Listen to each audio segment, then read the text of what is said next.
생명 얻었네 기쁨으로 나가리라 주 사랑 곁에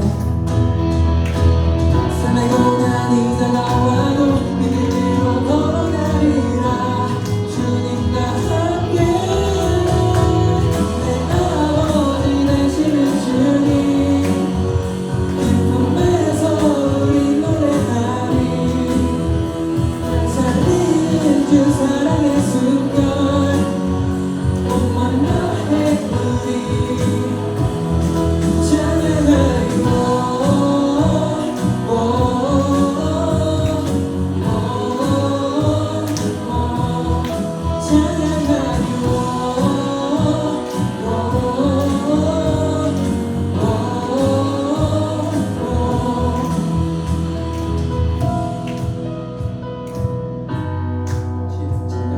내 마음 싣고 찾아내 내 삶의 주님께 있으니 내 죄를 택하오니 내 마음 두렵지 않네 자유케 하네 나 주께 생명 얻었네 기쁨으로 나가리라 주 사랑 곁에 삶의 고난이 다가와도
주 사랑의 숨결 온맘 다해 우리 찬양하리라 주님 그 품에서 우리 노래하리 날 살리는 주 사랑의 숨결 온맘 다해 우리 찬양하리 아버지 되시는 주님 그 품에서 우리 노래하리 날 살리는 주 사랑의 숨결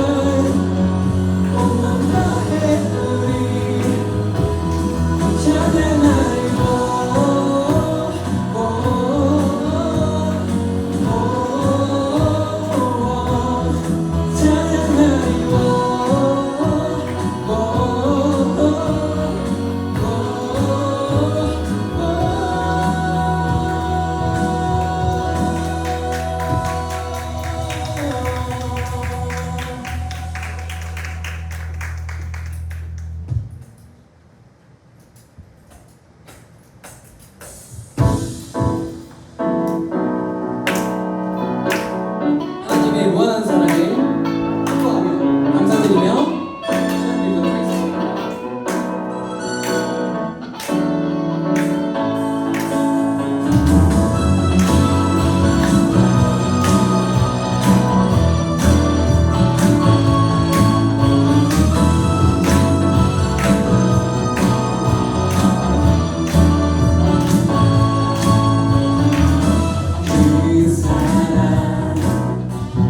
없이 날 사랑해 주님께 그럴 것이 다 없는데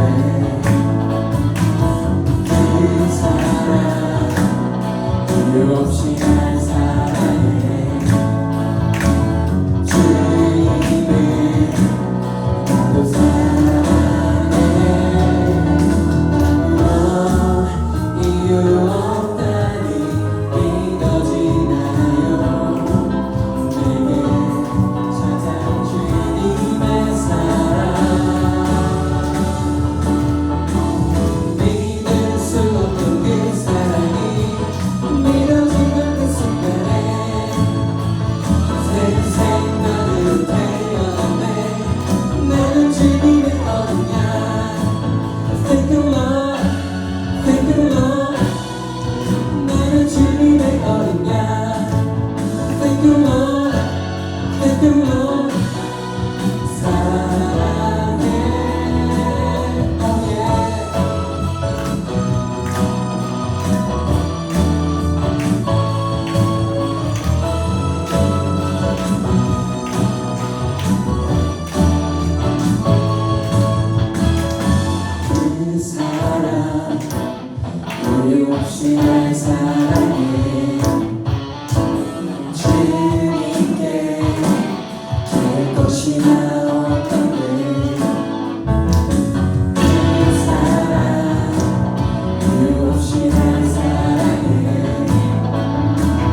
진리에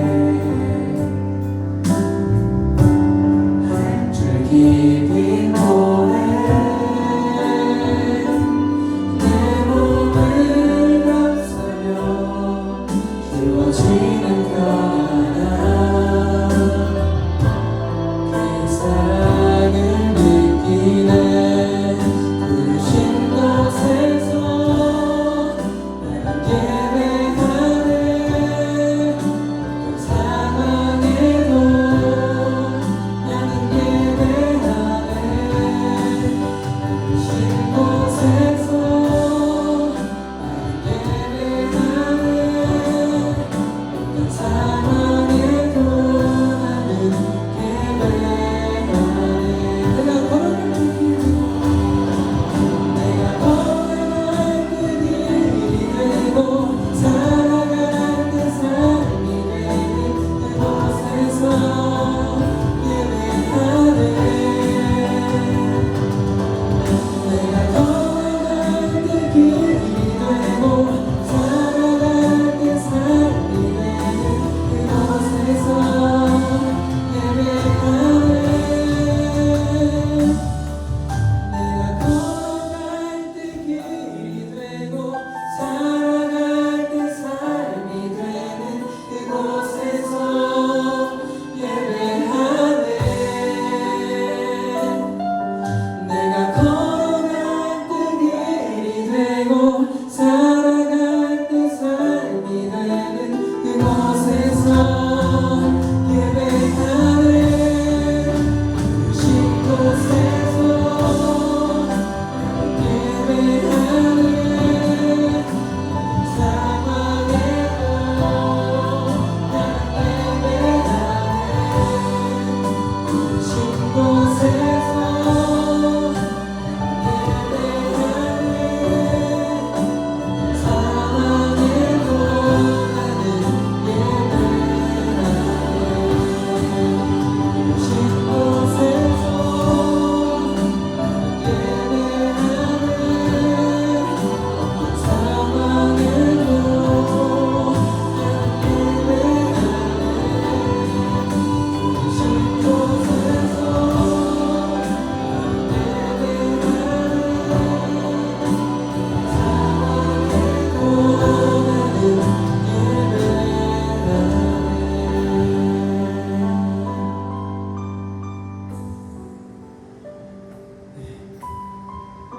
주님의 사랑을 온전히 느끼며 항상 우리와 함께 계시는 주님을 감사하며 예배를 드릴 수 있도록 이 시간 기도드리면서 주님의 이름 크게 한번 외치고 나아가도록 하겠습니다. 주여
살아계신 하나님 아버지, 전지전능하신 하나님 아버지, 오늘 8월 20일 주일 청년부 예배로 저희들을 인도하시니 감사드립니다. 어제 이제까지 저희들이 2박 3일 동안 저희들이 코로나의 긴 터널을 뚫고 2023년 여름 수련회를 정말 잘 이룰 수 있도록 인도하여 주시에도 감사드립니다. 저희들이 배웠던 사사기의 말씀, 그리고 저희들이 서로 친교하고 서로 교제했던 모든 기억들이 자양분이 되어서 우리 청년부의 영적인 회복으로 주님께서 이끌어 주실 줄 믿사옵나이다. 오늘 저희들이 드리는 이 모든 예배와 입술로 고백하는 모든 찬양이 하나님 나라에 온전히 연락되기를 원하오니 저희들의 마음과 생각을 고쳐주옵시고 진정으로 하나님만을 의지하는 청년부 될 수 있도록 하게 하여 주시옵소서. 오늘 이 모든 청년부의 신용을 주신 손에 의탁하오며 예수님의 이름으로 기도드렸습니다. 아멘. 자, 청년 여러분 오늘 만나서 반갑습니다. 자, 오늘 저희들이 함께 보실 말씀이 있는데 룻기가 있어요. 룻기 1장 1절부터 5절. 어제까지 저희들이 치열의 사사기를 배웠는데 갑작스럽게 룻기라는 말씀을 저희들이 오늘 하나님께서 주신 것이라고 생각하시면 됩니다. 이게 무슨 의미가 있는지 이따가 깨닫게 될 거예요. 룻기 1장 1절부터 5절까지 말씀이 되겠습니다. 룻기 1장 1절부터 5절. 자, 그러면 이제 다 찾으신 분도 계시고 화면에도 나오기 때문에 이제 교독을 하도록 할 텐데요. 자, 근데 오늘은 약간 특별하게 1절을 함께 읽은 다음에 2절은 제가 읽고 여러분들이 3절 읽고 이렇게 번갈아 가면서 해볼게요. 1절을 먼저 함께 읽도록 하겠습니다. 시작하겠습니다. 사사들이 치리하던 때 그 땅에 흉년이 드니라. 유다 베들레헴의 한 사람이 그의 아내와 두 아들을 데리고 모압 지방에 가서 거류하였는데 그 사람의 이름은 엘리멜렉이요 그의 아내의 이름은 나오미요 그의 두 아들의 이름은 말론과 기론이니 유다 베들레헴 에브라 사람들이더라. 그들이 모압 지방에 들어가서 거기 살더니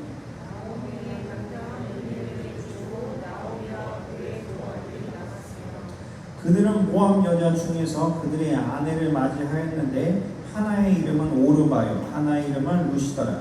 그들이 거기에 거주한 지 10년쯤에 말론과 기리온 두 사람이 다 죽고 그 여인은 두 아들과 남편의 뒤에 남았더라. 아멘. 자, 오늘 저희들이 본 이 룻기 1장 1절부터 5절 말씀이 좀 심상치 않은데 그래도 이 말씀의 분위기가 저희들에게 어떠한 의미가 있는지 저희들이 이제부터 들어가도록 하겠습니다. 오늘 설교 제목은 포기란 없다라는 이러한 제목으로 하나님께로부터 주시는 은혜를 누리기를 원하는데요. 자, 제가 수련회도 끝났고 하다 보니까 제가 오늘 말씀드릴 부분이 있습니다. 바로 저의 군생활 썰을 좀 풀어보도록 할 때 도움이 됩니다. 왜 설교 시간에 군생활 썰이냐라고 그렇게 생각하실 수도 있겠지만 한번 들어보세요. 그러니까 05년도 여러분들 2005년도에 뭐 하셨나요? 연령대가 다양하니까 다양한 상황이었겠죠.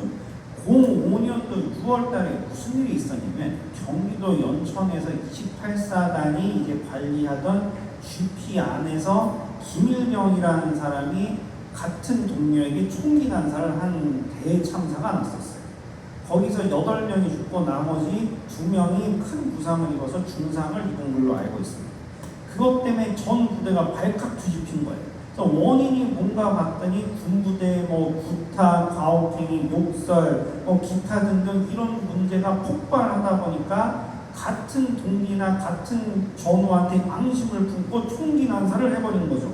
그래서 전 부대에서 난리가 나서 병영 문화를 혁신한다고 여러 가지 프로그램을 짰는데 그 중에 제일 유명한 부대가 어디였냐면 강원도 철원에 있는 육사단이라고 아시는 분 아실 거예요. 청성부대라고.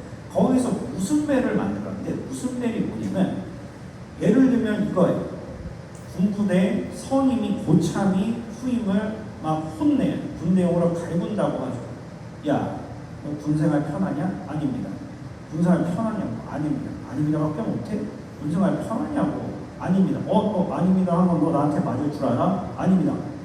이런 식으로. 그러니까 이런 갈공이 막 시작이 되는데 갑자기 무슨 배 보이시네? 누군가 무슨 배를 땅땅땅 하면은 갈구던 선임이나 혼나던 후임이나 강제적으로 웃어야 돼. 막 그러면서 병영 문화를 없애겠다 한 게 육사단이었어요. 분위기가 어땠을 것 같네? 처음엔 잘 지켜지는 것 같은데 이 웃음배를 입고 나서 몇 달 뒤에 무슨 일들이 있었냐면 웃음배를 누가 쳤는데 후임 중에 한 명이 웃지를 않은 거예요. 그러니까 선임이 개를 끌고 멱살을 잡고 나가서 야 군생활 편하냐 웃음배 울렸는데 너 왜 안 웃어? 하면서 웃음배로 갈구기 시작하는 거. 자, 제가 근데 왜 이걸 왜 잘 아시는지 아시네? 이유가 뭐일 거냐? 한번 추리해 보실래? SBS 정말 나온 웃음배 이게 뉴스 기사에 떴는데 저 당시 제가 저 부대에 있었어요. 정말 여기 억지 웃음 짓고 있는 이분들이 제 동기랑 제 선임들이 정말로 저는 이거 촬영하러 SBS 나왔을 때 옆 생활관에 있었어요. 자, 그럼 이제부터 제가 여기서부터 이야기하는 군생활 이야기 이제 신빙성이 생기는 거죠. 저는 군생활을 할 때 보직이 크게 세 가지가 있었는데 주 보직이 2.5톤 트럭을 모는 운전병이었는데 부보직이 MG50이라는 기관총을 쓰는 기관총 사수에다가 기독교 군종병이었었어요. 근데 기독교 군종병을 할 때 제가 너무 행복한 거예요. 와, 이 주일날 교회에서 봉사하는 기쁨, 그리고 안 믿는 장병들을 전도해서 주일날마다 군부대 안에 있는 교회에 데려와서 함께 찬양 드리는 이 기쁨. 그런데 문제는 저의 기독교 군종병 생활을 할 때 제 군생활에 찬무를 끼얹는 놈이 한 명 있었어요. 누구였을까요? 이름이 계급이 중사고 이름이 이정훈이 실명이. 실명이기 때문에 더 이상 거론하지 않고 그 사람이 이제부터 직책만 이야기할 거예요. 직책이 전사관이라는 직책을 가지고 있었어요. 요약하자면 정보사격 통제관이라는 직책인데 전사관이라고 불렸어요. 근데 그 사람이 얼마나 이 교회 가는 청년 장병들을 군대를 못 가게 얼마나 괴롭혔는지 정말 합법적인 수단으로 못 살게 굴었어요. 아시는 분은 아실지 모르겠는데 5분 대기조라고 있어요. 5분 대기조? 5분 대기조가 뭐냐면은 휴전선 근방에 있는 북한이 이제 뭐 무력 도발한다던가 불온한 움직임을 보이면 5분 안에 해당 지역까지 가서 작전을 수행하는 부대가 5분 대기조인데 여기서 중요한 건 5분 안에 모든 준비를 끝내고 출발하는 게 아니라 이미 준비가 되어 있는 상태에서 5분 안에 거기 도착해야지 5분 대기조에. 그럼 이 5분 대기조에 배속된 이 병사들은 무슨 상황인지 아시나요? 잘 때도 전투화를 신고 자야 되고 잘 때도 전투복을 입고 자야 되고 소총을 자신이 끌어안고 자야 돼요. 언제 비상이 걸릴지 모르니까. 자연스럽게 5분 대기조에 뽑힌 병사들은 주일날 교회에 못 갑니다. 교회 간 상태에서 5분 대기조 출동을 하고 하면 난리가 나네. 근데 전사관 이놈이 무슨 행동을 했냐면은 크리스찬 병사들만 뽑아서 5분 대기조에 편성을 해놓고 교회를 다 못 가게 하는 거예요. 저도 그것 때문에 몇 번 주일 성수를 못했어요. 저는 너무 화가 나는 거예요. 어떻게 인간이 이럴 수가 있지? 그리고 또 한 번은 이런 일이 있었어요. 그리고 군 병사들이 휴가를 나가는데 진짜 아끼고 아끼는 A급 전투복이라고 있어요. 휴가 갈 때만 입고 나가는 전투복이 있어요. 근데 한 번은 저희를 크리스찬 병사들을 불러 모아놓고 주일날 전사관이 하는 말이 뭐냐면은 어떻게 너희들이 교회를 가는데 그렇게 허름한 군복을 입고 갈 수가 있느냐. 휴가 가듯이 A급 전투복으로 전부 복장을 변경하고 교회를 가라라고 이야기를 해요. 근데 말이야 맞는 말이긴 한데 와 이게 교회를 가는데 가장 아끼는 전투복으로 억지로 갈아입게 한다면 그 중에서 이런 말이 나온다는 거예요. 와 교회 가기 되게 힘들게 하네. 내가 아끼는 전투복 자꾸 입게 하고 가게 하네. 아 교회 가는 게 귀찮아지기 시작한다. 이렇게 말을 하기 시작한다는 거예요. 그러니까 전사관은 머리를 굴려서 어떻게든 교회에 가는 이 과정을 귀찮고 불편하게 만들어서 교회를 못 가게 한다는 거죠. 저는 이게 너무너무나 화가 나는 거예요. 그러면서 제가 교회에 가서 군부대에 있는 교회에 가서 기도하는 기도 제목이 바로 전사관 저놈이 자꾸 크리스찬 장병들을 교회를 못 가게 하는데 제발 다른 부대로 보내주시옵소서. 이게 저의 가장 큰 기도 제목이었어요. 근데 이게 기도 응답이 됐을까요? 안 됐을까요? 기도응답이 되긴 됐습니다. 근데 문제는 제가 전역하기 이틀 전에 됐다는 거예요. 저는 이게 너무나 황당했죠. 아니 그 기도응답을 해주실 거면 빨리 해주셔야지. 이등병 때부터 이렇게 전사관한테 탄압을 받다가 제가 전역하기 이틀 전에 보내주시다니, 마치 제 생각에는 제가 열심히 기도를 했는데 그냥 하나님이 마지못해 기도를 들어주신 다음에 옛다 받아라 하고 그냥 억지로 던져주신 것 같은 그런 느낌. 저는 도저히 이해가 안 됐어요. 제가 나쁜 거 한 것도 아니고 기독교 궁정정으로서 최선을 다했을 뿐인데 왜 나한테 이런 고난이 오는가? 딱히 잘못한 게 없는데 왜 나한테 이런 환난이 오는가? 청년 여러분, 성경에서 고난이란 여러 가지 고난의 스타일이 있는데 자기가 잘못해서 오는 고난이 있고 잘못이 없는데 맞는 고난이 있어요. 근데 전자는 솔직히 약간은 납득을 할 수 있어요. 아, 내가 잘못했으니까 벌 받는 거야. 근데 후자는 아무리 내가 생각해도 잘못한 게 없는데 고난을 받는 경우가 있어요. 이럴 경우에는 시험 되기 딱 좋다는 거죠. 하나님 제가 뭘 잘못했는데요? 라는 말이 이렇게 막 나온다는 거죠. 여러분 이런 고난 경험하신 적 있나요? 이 군대 이야기는 제가 이따 또 연결이 되기 때문에 여기까지 하고 그 다음에 잠깐 다시 성경 이야기로 가보도록 하겠습니다. 자, 저희들이 아까 읽어봤던 이 룻기 초반부가 어떻게 시작하느냐 하면은 사사들이 치리하던 때라고 시기가 명확하게 등장합니다. 즉 룻기는 말이 룻기인 거지 시대적인 배경은 저희들이 어제까지 열심히 배웠던 사사기와 같은 시대라는 거예요. 그래서 오늘 이야기의 주인공 그리고 또 다른 주인공인 그의 시어머니 나오미와 룻이 오늘 이야기의 여자 주인공들인데요. 이들이 활동하던 시기에 저희들이 배웠던 사사들, 특히 제 생각에는 삼손 시기와 거의 비슷한 시기라고 저는 생각해요. 자, 그런데 삼손이 이제 자신이 제대로 역할을 하지 못해서 이제 안타깝게도 생애를 마감하고 여전히 이스라엘 민족은 블레셋에게 압제를 당하고 있는데, 나옴이라는 여인이 있는데 이 여인이 자신의 남편과 두 아들을 데리고 유다 땅을 벗어나서 모압으로 이동을 하게 됩니다. 그런데 있잖아요, 이 나오미의 남편이 어떻게 됐을까요? 죽었어요. 그리고 이 나오미의 첫째 아들 말론이라는 사람이 있는데 이 말론 어떻게 됐을까요? 죽었어요. 자, 그럼 둘째 아들밖에 안 남았죠. 둘째 아들 이름이 기론이라는 사람인데 이 사람은 살았을까요? 죽었을까요? 죽었어요. 이게 룻기 이야기의 시작입니다.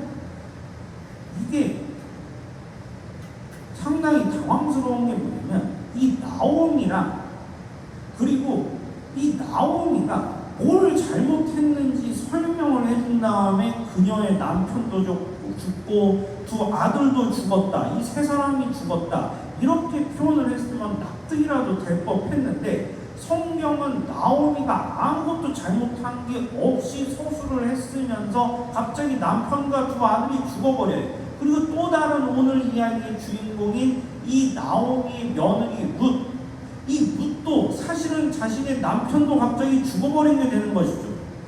그러면 이 나오미와 룻은 하나도 잘못한 게 없음에도 불구하고 자신의 남편들이 전부 다 죽어버려서 이 집안에는 지금 남자가 없는 대참사가 벌어집니다.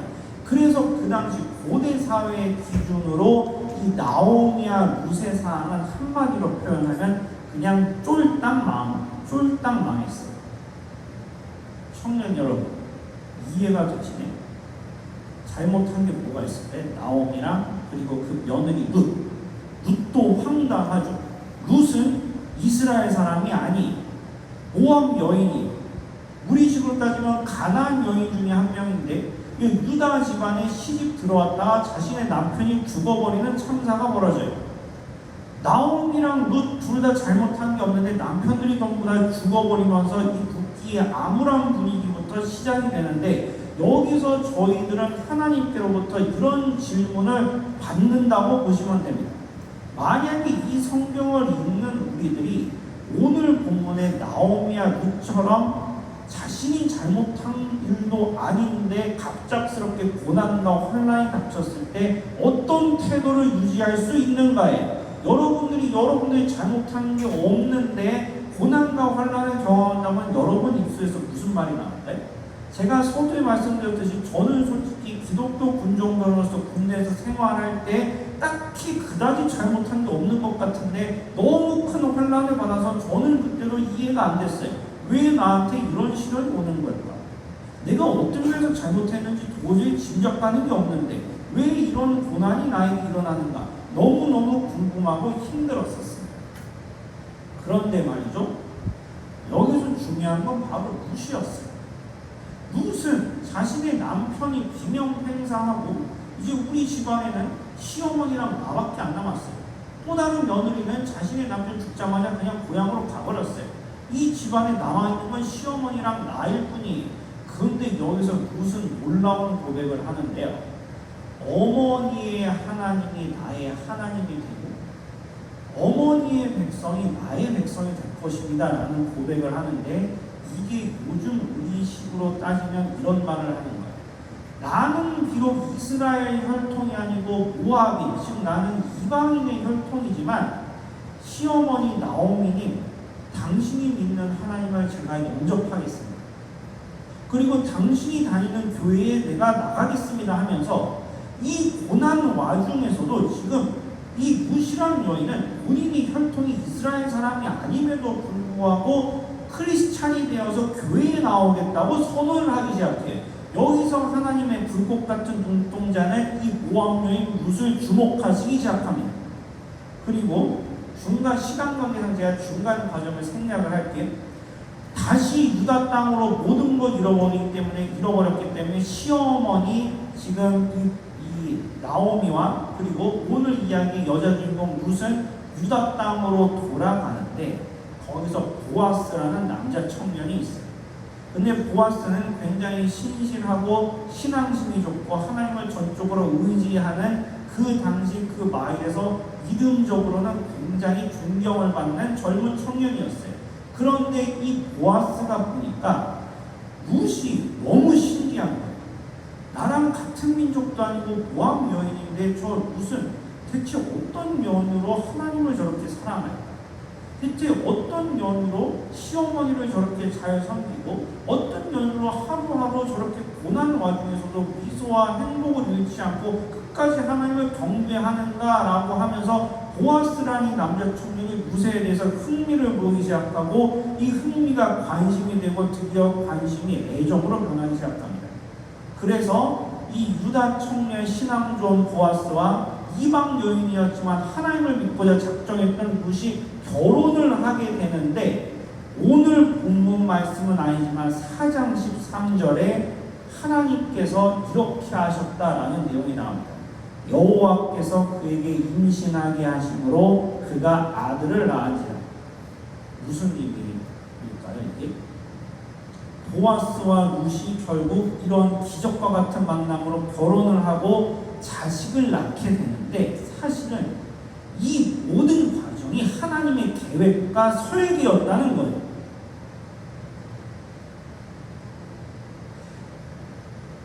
룻이 자신의 첫 번째 남편이 죽었어요. 사람의 눈으로 봤을 때 내가 잘못한 게 없는데 이거는 갑작스러운 사고와 같은 재앙과 같은 이러한 고난이에요. 그런데 이 룻이 시어머니를 따라서 유다 땅으로 가서 보아스라는 훌륭한 남자 청년을 만나서 두 번째 남편이 됐는데, 그로 인하여 자식을 낳게 됐는데, 사실은 이 모든 일들과 이 모든 과정이 사실은 하나님이 설계하셨다라는 말을 지금 성경 본문은 그렇게 이야기하고 있어요. 심지어 룻이 당하는, 죄 없이 당하는 고난조차 사실은 하나님께서 설계하셨다는 말을 지금 하고 있다는 거예요. 대체 이걸 우리는 어떻게 받아들일 수 있을까요? 하지만 제가 그 뒤에 이어지는 스토리를 말씀드리면 아마 여기 계신 분들 중에 하면서 이해하시는 분이 계실 거예요. 보아스와 여자 주인공 룻이 결혼해서 결국에는 하나님의 뜻에 하에 아들을 낳게 되는데, 이 아들이 누군지 아시나요? 혹시 누군지 아시는 분 계실까요? 오벳이라는 사람인데 이 사람이 누구냐면 혹시 여기 여러분 혹시 다윗 모르시는 분 계신가요? 다윗의 할아버지. 바꿔서 말씀드리면 무시 고난을 당하지 않았고 그리고 그리하여 룻과 보아스가 만나지 못했고 룻과 보아스가 서로 사랑해서 자식을 낳지 않았다면 다윗이라는 존재는 없어요. 즉 하나님께서는 이 다윗이라는 인물과 그리고 다윗이라는 이 집안을 지금 새로이 만드시고 창조하시기 위하여 이 모든 것들을 설계하셨다는 것이고 그리고 이것을 조금 더 거국적으로 말씀드리면 저희들 삼손 아시죠? 삼손 시대의 삼손과 맞서 싸웠던 다른 민족이 누구였을까요? 배웠죠? 블레셋이죠. 근데 삼손이 결국에는 자신의 직무를 제대로 하지 못하고 블레셋인들과 결국엔 함께 죽긴 했지만 블레셋인들은 더욱 기승을 부려서 이스라엘 민족을 못살게 굴기 시작했어요. 근데 하나님께서는 이스라엘 민족을 계속 못살게 구시는 블레셋인들을 보시고 드디어 계획하셨는데 내가 이 백성을 포기하지 않겠노라라고 선언하시면서 후대에 다윗이라는 인물을 태어나게 하시기 위하여 이 모든 것들을 설계하신 것이고 결국에는 다윗이 나중에 왕이 되었을 때 블레셋인들이 영원히 이스라엘 땅에서 쫓겨나가서 완전히 소수민족으로 전락을 하게 됩니다. 이스라엘 민족은 타락하였어요. 그리고 하나님께 범죄하여서 지배당했어요. 초반부에는 회개를 했어요. 근데 나중에는 회개도 하지 않고 싸우지도 않아요. 아무도 이 민족과 이 나라에서 싸울 자가 없어요. 그래서 하나님께서 겨우겨우 선택한 자가 삼손이었는데 삼손도 자기 직분을 하지 못하고 그냥 끝나버렸어요. 이스라엘 민족은 희망이 없고 하는 행동은 맨날 하나님을 배신을 하지 않나, 맨날 우상숭배만 하지 않나. 인간이었더라면 폭이 있겠죠. 인간이었다면 이 민족에 답이 없으니까 내가 다른 애들을 세우겠다면서 다른 사람한테 사랑을 줬겠죠. 그런데 하나님께서는 포기가 없으시고 이제는 싸울 희망도 없고 싸울 의지도 없고 블레셋인들과 맞설 용기도 없고 아무것도 안 남은 그냥 바닥같이 추락한 이 혼돈밖에 없는 제 소견에 옳은 대로 행동하는 사사기 시대 극말기 시대 때도 하나님께서는 이방 여인 룻과 유다 청년 보아스를 통해서 끝까지 다윗을 태어나게 하사 이 민족을 구원하셨습니다. 즉 뭐냐면 룻이 경험한 고난이 나중에 복으로 바뀌었다는 거예요. 다시 제 이야기로 돌아가 보도록 할게요. 저는 군 생활을 할 때 그 군종병 활동을 하면서 전사관의 이 못살게 구는 이러한 행동, 이러한 탄압 너무 이해가 안 됐어요. 그런데 말이죠. 제 군대 동기 중에 저 빼고 5명이 있는데 1명 빼고 전부 다 비기독교인들이. 그런데 비기독교인들 정도가 아니라 반기독적인 성향을 가지고 있었어요. 어느 정도냐면은 다 같은 동기끼리 이제 PX나 뭐 다른 데서 이제 뭔가 먹을 때 다 같이 힘든 군생활 와중에 교회 이야기만 나오면 저랑 반기독교적인 성향을 가지고 있는 동기들이랑 그 자리에서 서로 고성을 외치면서 서로 싸울 정도로 교회 이야기만 하면 서로 분위기가 험악해질 정도로 걔들은 반기독교적인 성향이 강하고 맨날 하는 게 교회 욕이었어요. 그런데 제가 그 전사관한테 그런 엄청난 신앙적인 핍박을 받는 걸 제 동기들이 지켜보다가 교회 욕을 가장 많이 하던 동기 입에서 나중에 무슨 말이 나온지 아시네? 내가 더 이상 교회 욕을 못하겠다는 거예요. 내가 교회를 안 다니는데 저 전사관이 이상이 너한테 하는 행동을 보니까 이건 진짜 아니다라는 거예요. 그리고 또 다른 동기에서 무슨 말이 나올 정도냐면은 내가 비록 기독교인이 아닌데 이상이 너처럼 이렇게 힘들게 신앙생활하는 너와 같은 크리스찬들의 모습을 보니까 내가 절로 고개가 숙여진다는 거예요. 소신을 지키면서 신앙생활을 하는 기독교인들의 모습을 내가 다시 보니까 내가 전역해서더라도 교회 욕을 내가 더 이상 못하겠다라는 말이 나와요. 근데 그 둘 중에 기적과 같은 일이 몇 년 후에 일어납니다. 교회욕을 하던 부천사는 그 둘이 이제 동이 두 명이 있는데 나중에 크리스찬이 됐어요. 그래서 저는 이렇게 지금 고백을 합니다. 제가 당했던 그 환난이 하나님께서 보시기에는 제 동기들을 구원하시기 위한 방편이었다는 거예요. 제가 당하는 환난을 보면서 기독교인에 대한 반감이 점차 그 동기들 마음속에 누그러지더니 점차 교회와 성도에 대한 열린 마음을 갖게 됐고 그들 중에 두 명이 저희들과 같은 하나님의 자녀가 되었어요. 그러면은 저에게 있어서 그 당시 당한 고난이 이제는 고난이라고 제가 고백할 수 있을까요? 아닙니다. 저는 지금 이 자리에서 복이라고 말씀드릴 수밖에 없습니다. 청년 여러분, 혹시 내가 잘못하지도 않았는데 환난과 고난을 경험하신 적 있네? 그리고 주의 일을 하는데 예수 그리스도를 전파하는데 이유 없이 내가 받은 고난과 공격이 있네? 그러면 있잖아요. 그거는 사실 우리 인간의 눈으로 봤을 때 고난처럼 보이지만 그건 고난이 아닌 거예요. 그거는 나중에 하나님께서 복으로 바꿔주시기 위한 전초 과정일 뿐이에요. 청년 여러분, 하나님의 자녀들을 향한 하나님의 계획과 섭리는 절대로 포기란 없습니다. 이스라엘 민족이 사상이 내내 맨날 하나님을 배신 때리고 맨날 우상 숭배하고 나중에는 회개도 안 하고 지들이 뭐가 잘못했는지도 모르고 다 정의로운 이야기하는데 정의로운 놈은 하나도 없고 다 사랑 이야기하는데 진짜 사랑을 알고 있는 자는 없고 다 선하다라고 하는데 의인이나 선함은 하나도 없고 다 제 소견에 옳은 대로 하면서 맨날 하나님을 실망시킨다 할지라도 이 민족을 하나님께서는 전적으로 사랑하셨기 때문에 끝까지 구원의 손길에 관해서는 포기란 없으셔요. 근데 이게 사사기 때 이스라엘 민족을 향한 하나님의 사랑만이 아니라 그게 지금 여러분에게도 이어집니다.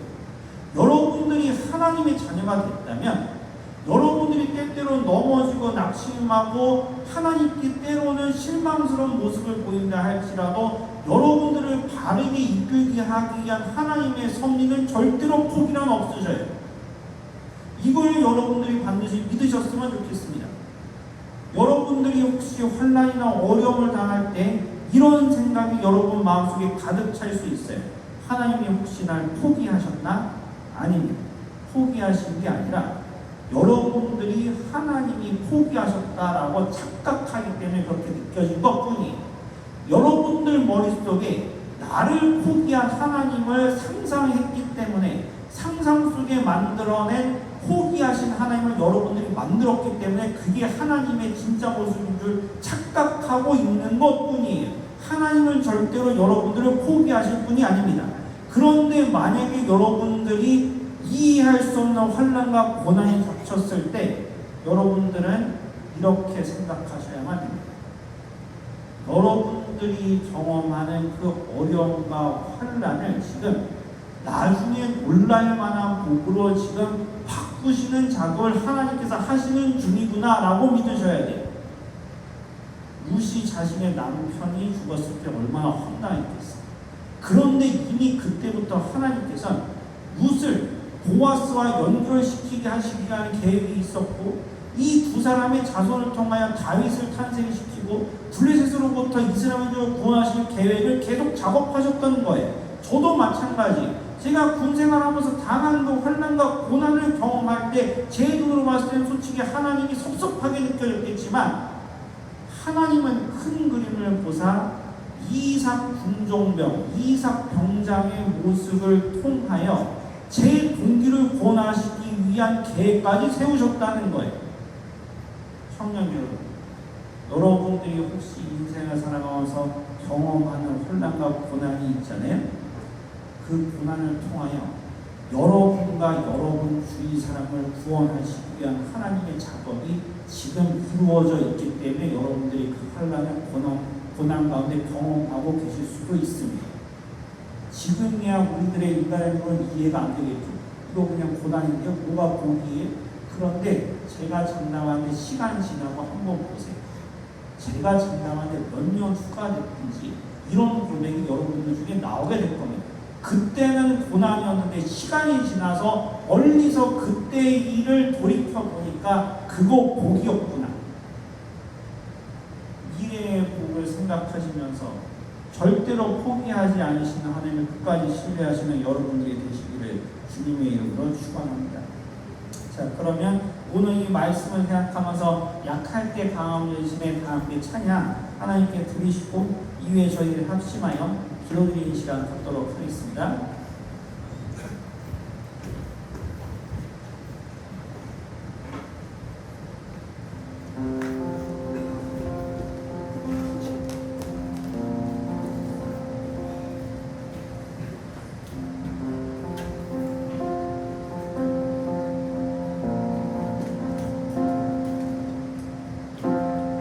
약할 때 강한 대신에 나의 보배가 되신 주 나의 모든 것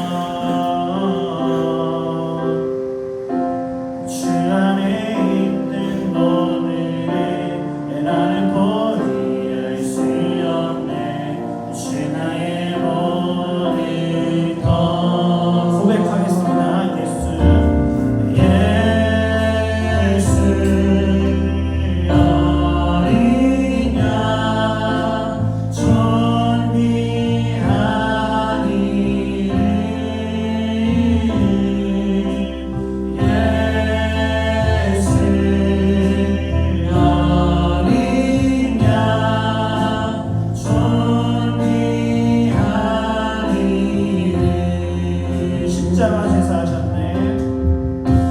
십자가 제사하셨네 주님의 이름 찬양해 주 나의 모든 것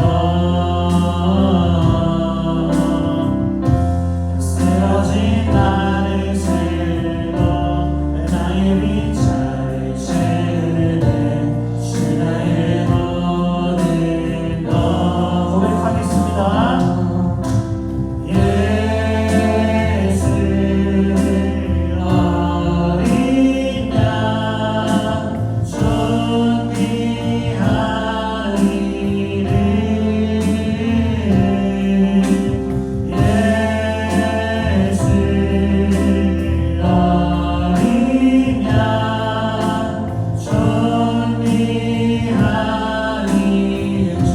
다시 고백하겠습니다.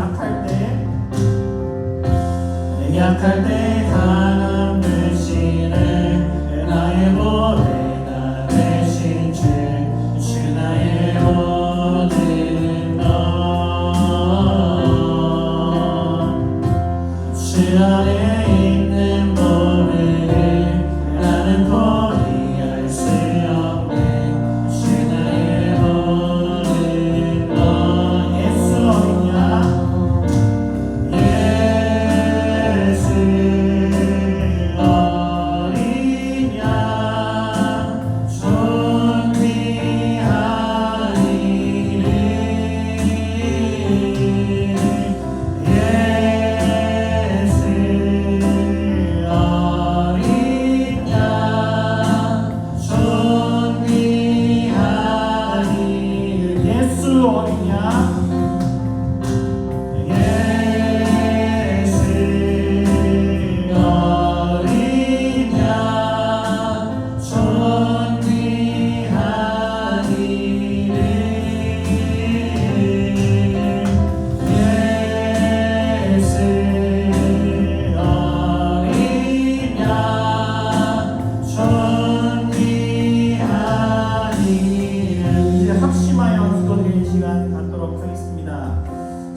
참 여러 가지 일들을 경험합니다. 그런데 그 여러 가지 일들 중에 당연히 고난과 환난이 있을 수밖에 없습니다. 그리고 그 고난과 환난은 사람마다 다른 형태로 존재하지요. 남한테 말할 정도의 수준의 고난이 있는 반면 차마 이건 내가 남한테 도저히 말할 수가 없는 고난이다 라고 생각하는 부분이 있어요. 특히 후자의 경우가 훨씬 무거운 고난일 수 있습니다.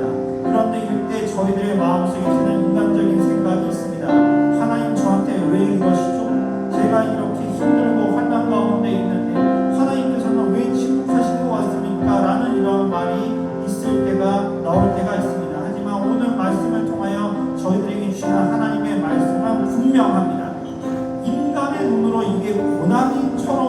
보인다 할지라도 하나님의 놀라운 섭리는 반드시 그거를 복으로 완전히 역전으로 바꾸신다는 것입니다. 저희들이 때로는 인간의 눈으로 이게 고난처럼 보인다 할지라도 복이라고 고백할 수 있는 그때를 기대하면서 저희들이 이 시간 기도 제목을 놓고 신앙 고백했으면 좋겠습니다. 저희들이 어떠한 경우에도 포기하시지 않으시는 하나님을 의심하지 않도록, 그리고 두 번째로 우리들이 경험하는 이러한 환난과 고난 속에 무너지지 않고 장래에 있을 복을 신뢰하게 되라고 이 시간 다 함께 주여 한번 외치면서 다 함께 이 시간 저희들 기도 드리도록 하겠습니다. 기도하겠습니다.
제가 기도드리도록 하겠습니다. 살아계신 하나님 아버지, 오늘 저희들 아버지 이렇게 귀한 예배, 귀한 말씀을 허락하여 주시니 감사드립니다.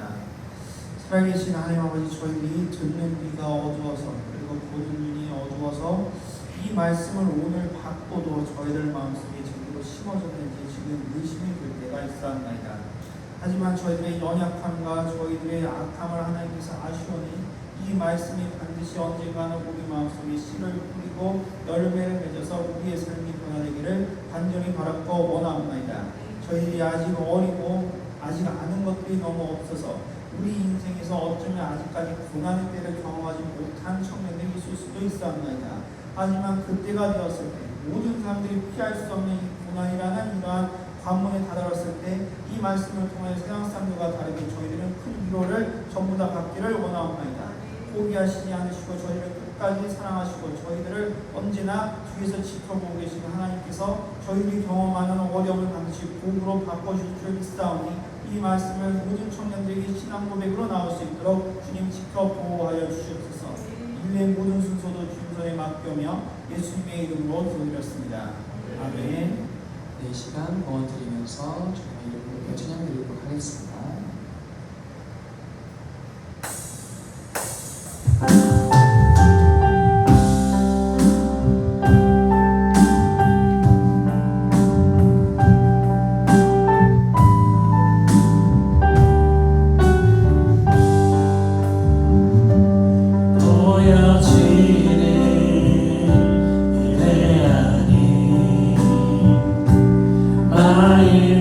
마음으로 드린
마지막 때를 순종하는 삶의 예배 드리기 원하네.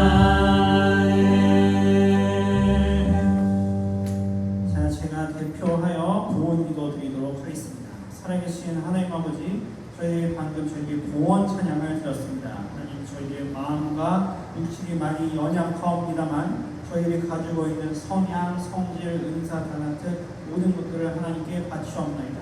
저희들의 생각까지 하나님께 바치오니 하나님께서 기뻐 받아주사 저희들의 삶과 비전 가운데 언제나 하나님의 동행하심을 믿는 귀한 자녀를 낼 수 있도록 하게 하여 주옵소서.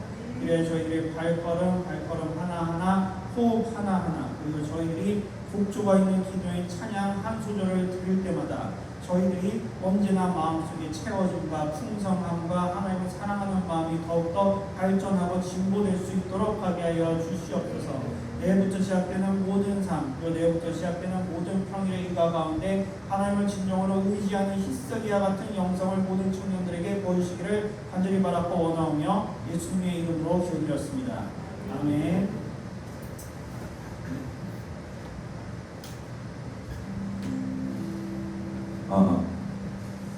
네, 안녕하세요. 오늘 이 청년부 예배 자리에 오신 청년 여러분들 한 분 한 분도 환영하고 축복합니다. 네, 광고 있겠습니다. 네, 광고 전에 우리 어제부로 이제 저희 청년부 2박 3일 17, 18, 19 우리 수련회가 정말 주님의 은혜 안에서 잘 마쳤는데요. 오늘 이제 순모임은 저희 수련회 거의 피드백을 가지는 시간이 있을 거예요. 순모임도 따로 진행을 하긴 할 건데 우리 이번에 수련회를 오지 못한 청년들, 너무 아쉬운 청년들이 몇 분 계신데 우리 다음에 우리 겨울 수련회 또 내년에 여름 수련회 있으니까 우리 같이 다음에는 같이 모두 함께 참여할 수 있는 그런 기쁜 수련회가 됐으면 좋겠습니다. 네, 오늘 예배 후 순모임 있고요. 오늘 헌법수 초원수 순모임 있으니까 오늘 각자 순모임 참석해 주시고 다음으로 저희 또 이제 성경 함께 읽어보기 프로젝트죠. 사도행전 16장 전체 우리 읽고 있습니다. 우리 성도 여러분들, 성경 우리 잘 읽어주시기 바랍니다. 저희 이번에 수련회 가서 사사기 배우면서 우리 느꼈잖아요, 다들. 정말 성경 읽기, 성경을 이해하고 이 말씀을 그대로 받아들이는 게 정말 중요하니까요. 꼭 사도행전 16장 전체를 읽는 것이 아니더라도 혹시 여러분 읽고 싶은 성경 구절이 있다면 성경 같이 읽어보셨으면 좋겠습니다. 네, 이것으로 광고를 마치고요. 네, 우리 청년 여러분들 자리에서 일어나 주실까요? 네, 우리 이제 내일이면 또 우리 삶의 자리로 돌아갑니다. 우리 삶의 자리로 같이 가는 우리 양 옆에 있는 혹은 앞뒤에 있는 청년들을 축복하면서 우리 같이 어두운 날 다 지나고 우리 축복성 찬양 부르도록 하겠습니다.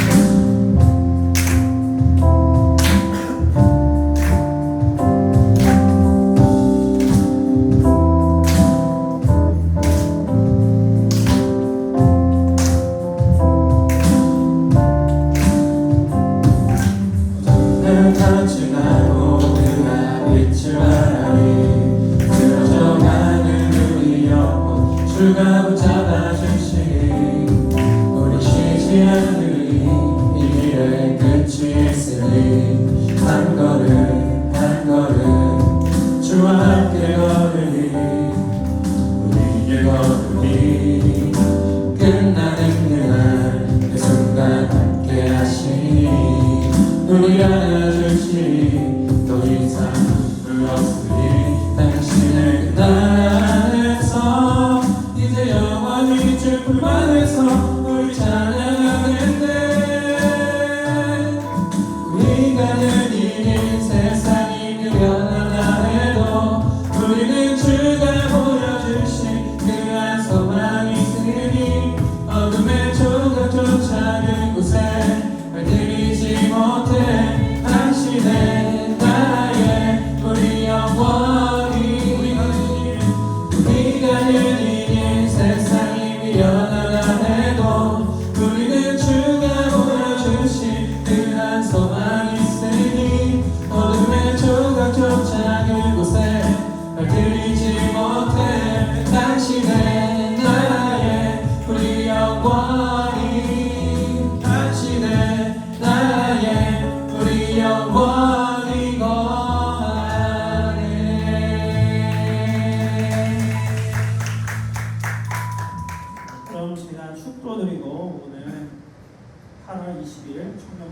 마치도록 하겠습니다. 지금은 우리를 위하여 십자가에 달리시고 귀중한 보혈의 피로 말미암아 저희를 죄와 사망에서 건져내어 주신 예수님의 크신 사랑과 저희들을 창세전부터 택정하여 주시고 오늘 말씀대로 저희들을 절대로 포기하지 않으시는 하나님의 크신 은혜와 오늘 말씀과 앞으로의 말씀을 통하여 언제나 하나님과 친밀한 교제를 이어주시고 저희들에게 감동하시는 선물해 주시는 성령님의 크신 역사가 이 자리에 모인 모든 이들에게 영원토록 함께 있을지어다. 아멘.